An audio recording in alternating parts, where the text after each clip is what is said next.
হাই ফ্ৰেণ্ডসকল, আজি মই বনাম মটন কাৰী। এতিয়া মছলাখিনি পিচি সকলোখিনি ইয়াতে অকণমান টাইমৰ কাৰণে সানি থৈ দিম। মছলা অকণমান দি দিছোঁ, মিট মছলা আৰু অকণমান গৰম মছলা, হালধি সকলোখিনি মিহলাই এতিয়া অকণমান টাইমৰ কাৰণে নিমখ হালধি দি সানি থৈ দিম।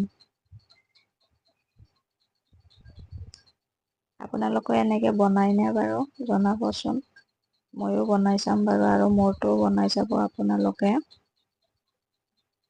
ভাল পালে লাইক এটা কৰি দিব, শ্বেয়াৰো কৰিব, কমেণ্ট কৰিব, ছাবস্ক্ৰাইব কৰি দিব।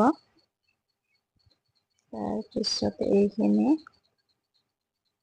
ৰেডি কৰি লৈছোঁ। আলু, বিলাহী, পিঁয়াজ, শুকান জলকীয়া, তেজপাত সকলোখিনি ৰেডি কৰি লৈ কেৰাহী পাতি এইখিনি শুকান জলকীয়া দুটা দিছোঁ, তেজপাত দিছোঁ, পিঁয়াজ দিছোঁ, সকলোখিনি ভালদৰে ৰঙচুৱাকৈ ভাজি ল'ম।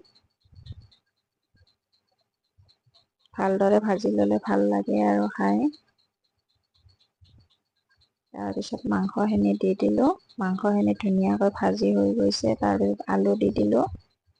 গোটেইখিনি হৈ গ'ল এতিয়া ভাজি। আলু ধুনীয়াকৈ সিজি গৈছে। এইফালে বেঙেনাও ভাজি আছোঁ, এইফালে আঞ্জাত পানী দি দিছোঁ আমাৰ পৰিয়ালটোলৈ হোৱাকৈ।